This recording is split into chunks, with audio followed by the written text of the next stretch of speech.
Hi, I'm Parker Miley, I'm Tim Benjamin. and this is the Rage Podcast, where today we're going to talk about I'm, what I'm, are we going to I'm talk waiting to about? see how he's going to say this because he told me what we're talking Yeah. about, and I don't know how he's even going to say it. So Here, let's just get right into it. Today we're talking about obviously news is out, yeah, and if you don't know, the Queen of England passed away last week. and our And condolences to the people of England, yes, of course. to the people of England and all those people that are crazy obsessed with the royal family, we are with you. We could have found a nicer way to say that, but yeah.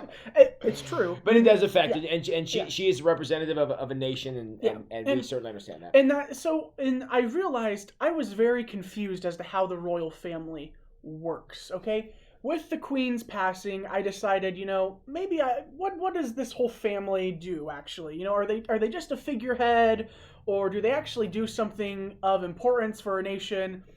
In England and the UK and all those things. And I heard the terms of the Commonwealth and those 56 nations that are all have some form of respect for the Queen and all these things. And I was like, okay, so there's something here, okay? Because here in America, we have we tend to be satisfied with the term that we think the royal family is just does nothing and is a rich family that just gets to wave and be treated like royalty, right? Yeah. That's not actually the case. Yeah. My whole life, and one of the reasons we get this misconception is because of Prince Harry and Meghan Markle. That whole debacle. Yeah.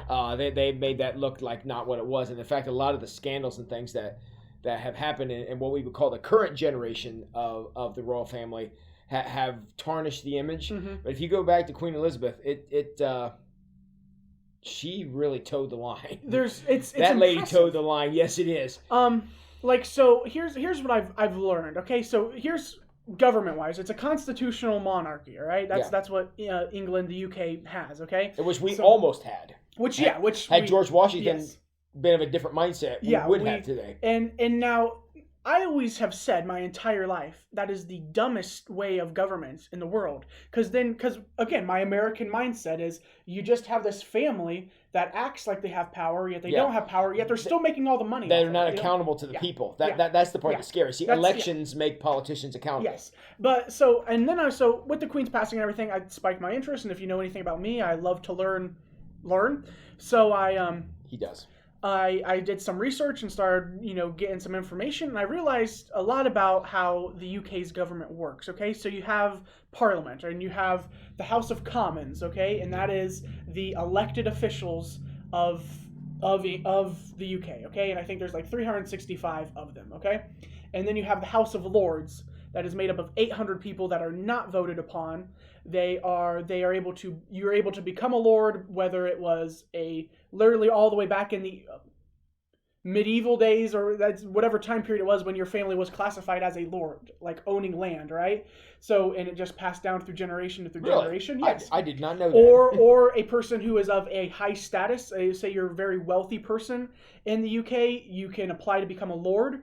And again, there's only 800 of them, so you got to wait until someone either retires or dies, because most people hold on to it to life. Like Green Bay Packers tickets. Yeah. So it's not an elected position. It is a position made up of people that live on like I was watching a video, and it says a lot of the lords are actually people that are, again, a lord is a person that serves in the House of Lords, just like how we have senators and representatives. They have commoners and lords. Okay, but the lords aren't elected. The lords, you have to apply, and you're appointed by the Queen, and or king now. Yeah. And so they go through this, and there's a whole system there, but they're not elected, but the commoners are, and they both work together, just like how we here in America kind of have, we have the representatives, and we have the Senate, and they work together to form laws. Same thing goes for the House of Commons, House of Lords. They just don't vote for one half. They only vote for the House of Commons. And I realized, and I was like, okay, so here's like the government system, right? This is like the Capitol building, is that Parliament, right? Like it's the big building that you always see right along the river. It's like a huge clock tower and everything. Mm-hmm. That's their motto over there. And then they have a prime minister. We have a president. They have a prime minister. The prime minister is someone, acts as like, the head of the nation, leads them, guides them, directs them through all their lawmaking, through their foreign relation policies and all those things. Kind of is the overseer of everything.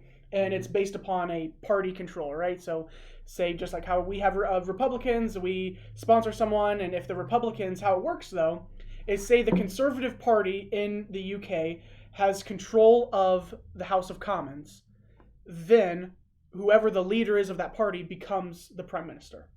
Okay. But it's kind of like the chair of the Senate, right? Yeah, that's exactly how it works, kind of. But or not Senate, House of Representatives. House of Representatives. Yeah. But however, the Queen has a lot of power. Okay, she just the royal family has a lot of power. They just don't express it anymore. But they still have all the right to veto any law that comes to them. The royal family appoints the prime minister. The royal family appoints people to the House of Lords. Okay, so they still have quite a big role in everything that's going on. But again, since the political system the way it is, they realize that if they start playing their hands in the political scheme, they're gonna the civilians are gonna burn down their palaces, right? They've kind of learned that the world has come to a point where they don't want a dictatorship. They want what they have. They want a constitutional monarchy. And here's the real importance that the royal family plays. The royal family sets up the example. They try to classify, when I say classify, they try to classy up politics. And I think that's actually very valuable. I do too. Incredibly valuable. And what I also like about this system is the royal family is the head of the Church of England, the Anglican Church. Now, again, the Queen's not doing anything, but the Queen appoints the archbishops, just like how she appoints people to serve in government. The royal family, that's their job. And again, and Tim was mentioning about these scandals and everything. Do recognize that the royal family is trying to live a moral life in a service to country and both God. And they have in past normally set a pretty good example, except for a couple. We all can name a couple situations where that was not true. Yeah. However, just like any other situation, planet Earth. However, I find that to be so more impactful and meaningful. Here in the U.S., we have our democracy, right? And we have the say in how everything goes, and say we elect someone to be our fearless leader and president, and they might not have such prestige behind them. They might not have such class. I mean, I can see where this would be a bad thing, but it's almost like the monarchy is above the fray. Like in our country, there's a lot of turmoil over politics, which is not news. And you can not like the royals, you can not like the situation, you can not like how it works, but still that's how it is. And so they sort of now get to be above, because I don't want to say above reproach, because that's not what I mean, but they're kind of above the petty fighting that we do all the time. You can debate that that's worse. I mean, you can make that. You certainly make that argument that it could be worse. But I think that gives it a sort of a pure thing to take pride in. Yeah, I think in a good way. Because that, like, for me right now, and I think there's several people like me, and it doesn't. I don't think it matters what end of the spectrum you are here in the U.S. government, liberal, conservative. I'm pretty ashamed of the state that my country is in right now. Yeah, well, all this goofiness, yeah. However, when you look at the nation, like the UK, right, the United Kingdom, who are probably in worse shape than we are. You are probably in worse shape than we are. You have no clue. Why? Because you look at the image. The images of this morally just, this godly family, that dresses well, that cares for their children. Even when they don't do those things. Even when they don't do it, there's still this great and mighty figure that, again, the royal family does have a lot of power. They appoint prime minister, they appoint people to the House of Lords, they appoint people to the Church of England, they can veto any law that they want to. They don't, for valuable reason. But again, it's that image. Well, and think about the power of image. Think about the most recent image we've had of our president at the last State of the Union, or whatever that speech was that he gave from the gates of hell, or wherever he was. Literally the gates of hell. I just, boy, there's an image for you. I mean, that image is awful. And I don't know, and even people who think, even the greatest Biden supporters on earth can't look at that and say, well, that's a good look. Yeah. I don't. Whoever came up with the idea to do that needs to be fired. I don't know who that was. And even I'm a conservative, all right. I tend to lean with the Republican Party. Yeah. And our last president, again, was he good in leadership? Yeah, but was he an example for anything? Yeah. Yeah, and if Trump would have gave a speech that sounded anything like that last one, we'd be on here raging about him too. I mean, yeah, and it's true. But I'm not one to say Trump has several problems as well, in his personal life. Yeah. The royal family is one that I have to really respect for a couple reasons. They have dedicated this entire family's life to holding up a moral and just standard, right? That's why, again, even when they haven't done it, the idea is still there. The idea is still there. But you got to realize, when the Queen was here on Earth with this whole Meghan Markle situation, she wasn't all gung-ho about this nonsense, right? No. They set this family, the way it works is they say, we give ourselves to being the image. Right. Well, when she drug, it was Prince Harry, right? I think it's one she's married to. When she drug him away, I feel like that everybody looked at that and said, wow, they're betraying the Queen, which I certainly think there's at least an argument for that, if not fact. But if that would have happened in this country, I mean, we don't look at Hunter Biden and all the drama that he's caused and say, wow, he's betrayed the president, or betrayed his father. Even though I think the argument is clearly there that he has, we've never said that. So it's a different image. I'm starting to understand where you're coming from. The image is different. I love the imagery, okay? And it is only through an institution such as royalty where I think I can finally get my satisfaction of having government and God all connected in one spot. And nobody from England would ever wear a T-shirt that says, that's not my queen. How many, that's not my president shirts, no matter who's president, have you seen out there? Yeah. And bumper stickers and whatever. But nobody in England would say that, even if they don't like them. Again, because right now we can trash our president all the time. However, in Which the is UK, not good. In the UK, you can trash your government leaders. You can trash the prime minister. You can but trash you better say God save the Queen. But yeah, your national anthem is. I mean, just that's what they're gonna have to go through right now. They have to change the national anthem. It's right. God save the King now. Yeah. And that's what you're singing. I mean, that's what and it's that image that they have worked so hard to keep up to. And it's gonna be so hard to replace because it took her 70 years to get there. She's, if I'm not mistaken, she may be the longest one they've had in recorded history. I think I remember hearing probably that may not be correct, but just the fact that they've had her for so long and she's done so much. Look, good, bad, indifferent, whatever. She's held that role for a long time, and she's maintained that image for a long time, even amidst some personal problems in her family and different things when Princess Diana was killed and all that stuff. Well, the personal problems in the family, so go back. Like okay. every family has. Every family, okay, they exist, and we know they exist, and we honestly, you can't hold that against the royal family because they do a heck of a better job than everyone else. Yes. Okay, but go back to when King George, that was before Queen Elizabeth. Okay, that was her father, and his brother abdicated the throne to marry an American woman, and he was exiled.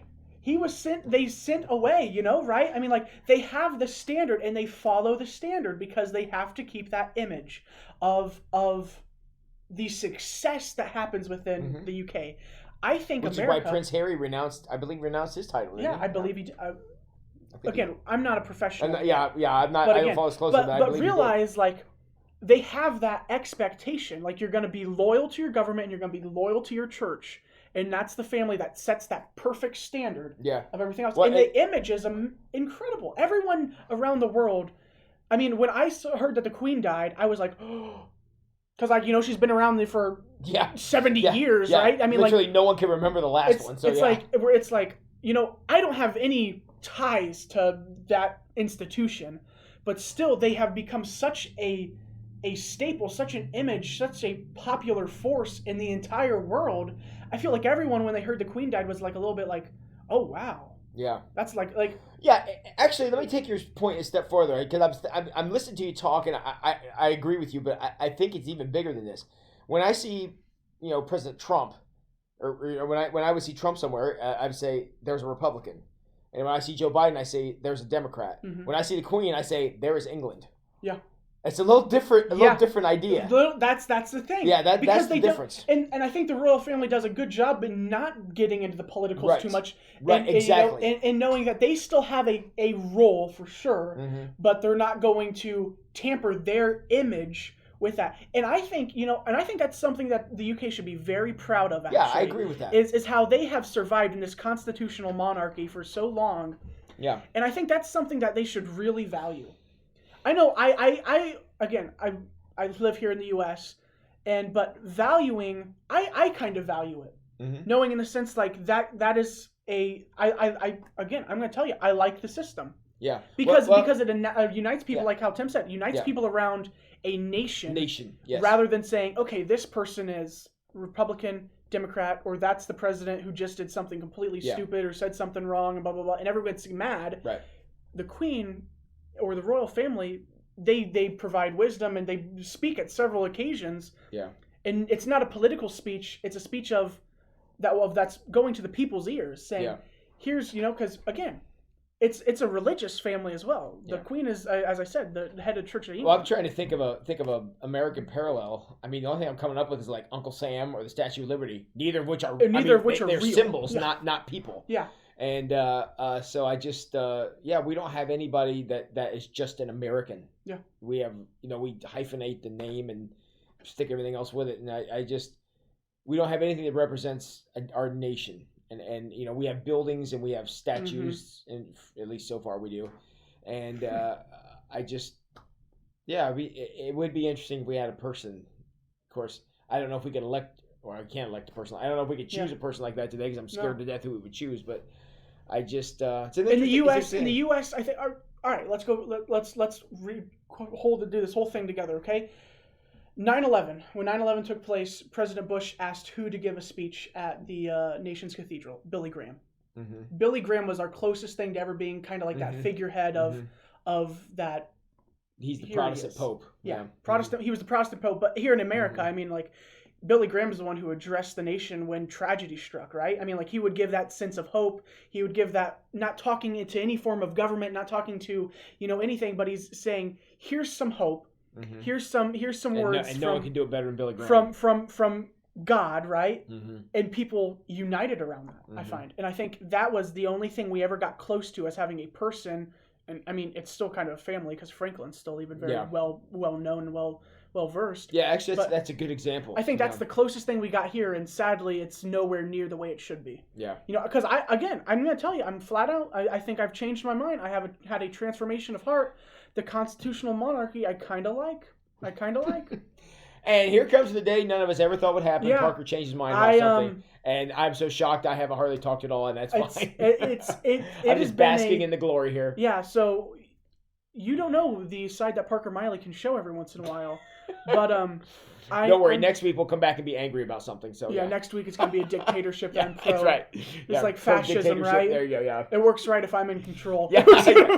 I'm pro-fascism as long as I'm the guy making the choices, So, all right, well, thanks everybody. And this was our input on informing you about some interesting stuff in UK. It's the normal tangent we get on in these programs. So we appreciate you guys joining us, and think of all the world events that are going on out there in the world. Pray for all of them, including the Queen and the anniversary of 9/11 certainly, and a lot of other things going on. Some of them closer to home. So appreciate you guys tuning in, and God save the King.